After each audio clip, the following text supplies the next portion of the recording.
Life boy ఎక్కడ ఉంటే ఆరోగ్యం అక్కడ ఉన్నట్టు కాంగ్రెస్ ఎక్కడ ఉంటే స్కాములు అక్కడ ఉంటాయి. అందుకనే కాంగ్రెస్ స్కాములు ఈ రెండింటి కూడా ఒకదానికొకటి పర్యాయ పదం అయిపోయినాయి. కాంగ్రెస్ ప్రభుత్వము వచ్చాక 100 రోజుల్లో 6 గ్యారెంటీలు 420 హామీలు అమలు పరుస్తూ ఉన్నారు.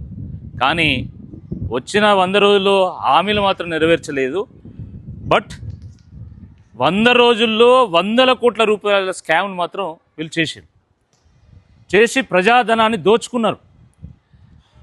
కాంగ్రెస్ ప్రభుత్వం వచ్చిన తొలి నాళ్లలోనే ప్రభుత్వము వడ్ల టెండర్ని రిలీజ్ చేస్తే దాంట్లో కేంద్రీయ బండారు, నాకాఫ్ అనేటువంటి 2 సంస్థలను ఆ టెండర్లలో ప్రభుత్వం భాగస్వాములు చేసి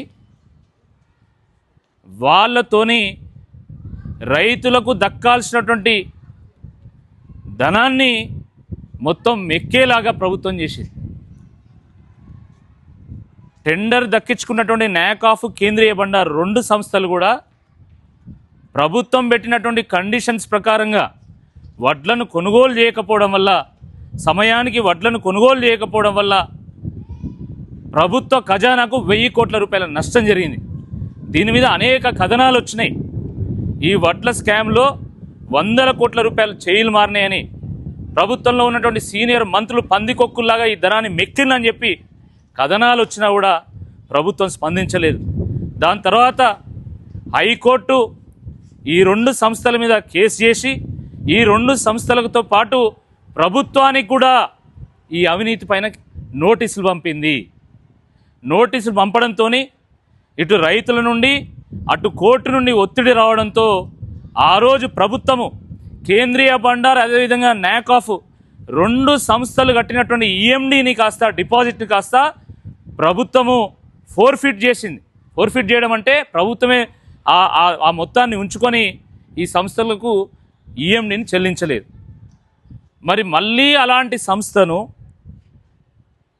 బ్లాక్ లిస్ట్ చేయకుండా ఈరోజు మక్కల టెండర్లలో ఎట్లా పార్టిసిపేట్ చేయిస్తున్నది ఈ ప్రభుత్వం? దీనికి మంత్రులు సమాధానం చెప్పాలి. ఈరోజు మార్క్ఫెడ్ ఒక టెండర్ రిలీజ్ చేసింది మక్కల కొనుగోలు కోసం. దాంట్లో మళ్ళీ కేంద్రీయ బండారు, నాకాఫ్ ఈ 2 సంస్థలను బ్లాక్ లిస్ట్ చేయాల్సింది పోయి మళ్ళీ వాళ్ళను భాగస్వాములు చేయడం ఏదైతుందో ఇది 100% మళ్ళీ ఒక కొత్త స్కామ్కు తెరలేపిందని చెప్పడానికి ఒక సూచిక అని చెప్పి సందర్భంగా నేను గుర్తు చేస్తూ ఉన్నాను. అంటే పందికొక్కులు మేసినట్టు రాష్ట్ర ఖజానాను మేయడానికి మళ్ళొకసారి ప్రభుత్వం సిద్ధమైంది. ప్రభుత్వంలో ఉన్నటువంటి మంత్రులు సిద్ధమైనలు ఈ 2 సంస్థలతోని కుమ్మక్కై 100 కోట్ల రూపాయలు ఈరోజు లంచం తీసుకొని మళ్ళీ రైతుల నోట్లో మట్టి కొట్టేటువంటి ప్రయత్నం చేస్తున్నారు. ఇప్పటికే రైతులకు సరైనటువంటి ధర లభించడం లేదు, సరైన సమయంలో కొనుగోలు చేయడం లేదు. తరుగు పేరు మీద ఈరోజు రైతులకు తీవ్ర నష్టం జరుగుతూ ఉన్నది. అయినా కూడా మళ్ళీ నాకాఫ్తోని, కేంద్రీయ బండారుతోని కొనుగోలు చేయించాలనేటువంటి కుట్ర జరుగుతున్నది. అంటే 100% ఇది పెద్ద స్కామ్ జరగబోతున్నది. రైతులు ఎట్లయితే పొలం మడుగులో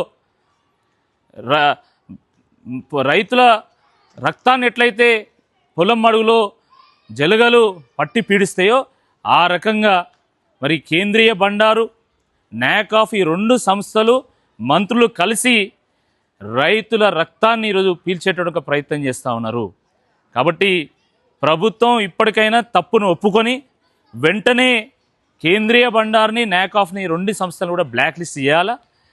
ఆంధ్రప్రదేశ్ ప్రభుత్వం ఇప్పటికే ఈ 2 సంస్థలు అనేక అవకతవకలకు పాల్పడుతున్నాయి కాబట్టి ఆ 2 సంస్థలు బ్లాక్ లిస్ట్ చేసింది.